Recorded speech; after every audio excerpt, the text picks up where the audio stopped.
Welcome to Red Chameleon. If you liked the video, please smash the like button. Today's AskReddit question is, what story do you really want to tell? But no one has asked the right question for you to bring it up. Let's get started. Once when I lived in Japan, I was riding my bike across a rice field at about 6 a.m. The sun was coming up and there was no one anywhere. Very rare in Japan. Just me on a dirt road between rice fields for miles and miles, and the sound of my bike. Then I heard a saxophone. As I kept riding, eventually I saw a man sitting on a stool practicing his saxophone, just on the road between rice fields. He nodded a hello to me without breaking play at all. One of the most magical moments of my life. My great-grandfather lived in Kansas when the Dust Bowl hit the U.S. He and his wife lived in a really small town, and he owned a grocery store. After he passed away, my family was going through the stuff in his house, and found a box of letters he had hidden from everyone. Every letter was a thank you from different families he helped during the Dust Bowl. People would be running from the Dust Bowl, and passing through his town. He would give them free food to last them until they reached their destinations. Many of the letters thanked him for saving their lives, and stuff like that. He took this secret to the grave, literally. Not even his wife knew. I've heard mention that maybe she wouldn't have been quite as pleased, but I don't know about that. I just think that's super cool and I'm very proud of him. I have a lot of weird stories about my family that I never get to tell. In the early 60s, my dad had a nervous breakdown. Due to severe abuse as a child while in Army basic training, he was sent to a mental hospital and released to his family when he was deemed well. After a while, he started hearing voices and was readmitted to another mental hospital. Around the same time, my mother, who had recently gotten divorced from her first husband, lost her mother, and she tried to commit suicide. She was admitted to that same mental hospital. They got married in 1965.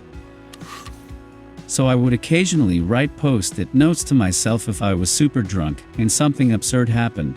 My writing is illegible on most days. I had a note forever in my wallet that looked like it was saying, I am a something. Eat. Something illegible. Cucumber whore. It kept me up at night trying to figure out what it said.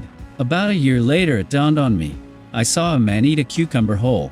Some dude at a bar was eating a cucumber like an apple, and was so incensed and defensive by questions that I decided to stay away and document it for human history. So combative, yet being so unapologetically human. It's been probably 10 years.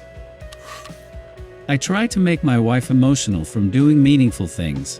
The only time I like to see her cry is when it's tears of lovejoy. That sort of thing. So I did something recently that I thought was super cute, and she loved it, but no tears lol. I said to her, I'm going to make you cry again before my funeral, and her response, why would I cry at your funeral? The dream I had a while ago that made me laugh so hard I woke up. My best friend invites me over to meet his new pet cats. The first few ones are perfectly fine. Then he brings out the last one, long-haired, patterned on top and white underneath, and warns me, this one's kind of stupid. So I had to write his name on him. The last cat is very friendly, and immediately rolls over so I can't pet his belly. Written on it, in sloppy black Sharpie, is Kevin. Edit, boyfriend, and I have been joking that my subconscious self is much funnier than my conscious self. I've never been awarded for telling a funny real-life story before, so I guess we're right. Thank you. In college, I was at an ex-boyfriend's baseball game, and one of his teammates' father was sitting a few rows ahead of me with his granddaughters. At one point, the 4-year-old granddaughter stood up, said, I'm gonna be right back, to her grandfather. As she walks away casually, he asks, where are you going? She turns around with a level of exasperation I still don't think I've reached in my life, and says, I'm going to be right back, and then just walked off minding her own business as everyone else apparently should. Nosy asses. Apparently I talk really clearly in my sleep. I had my closest friend sleepover one day in my late teens. According to her, in the middle of the night I sat straight up in bed with my eyes open, and glanced out my bedroom window.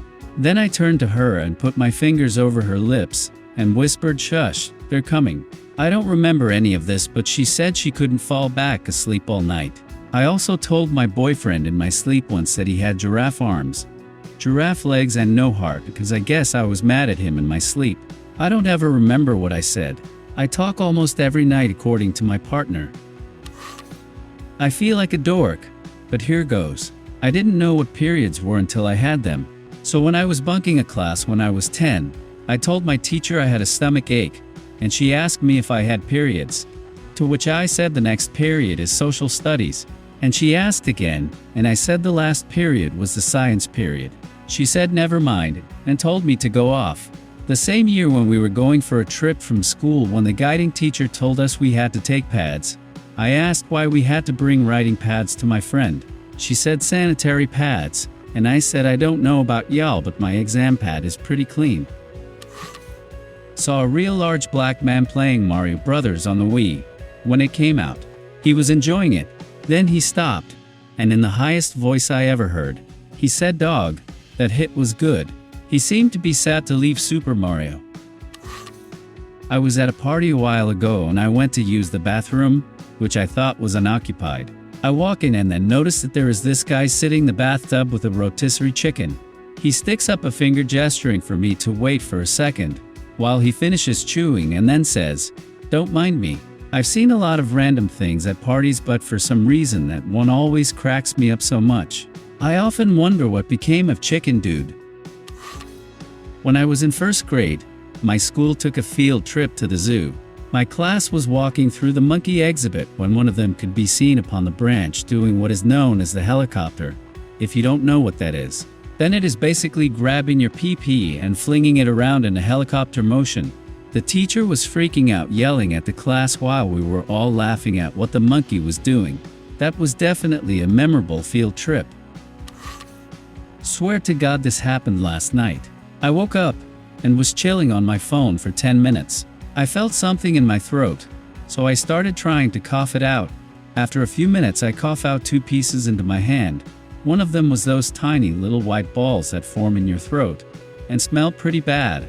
I forget the name, but the other one was about the size of a penny and some old food or something I think.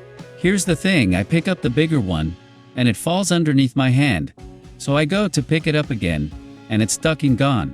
Vanished straight into thin air. Both of them. My hand was only like 2 inches above my bed. So I'm looking around the area, and I don't see it at all. Then I ducking feel something in my throat, and swear to God cough out both pieces exactly the same way. I went and put them in a cup and in the morning they were both there. Let's say the first one was my imagination. It's still ducking weird that I imagined exactly what I was about to cough out. So ducking weird man. Edit, yes. Tonsil stones. Thank you.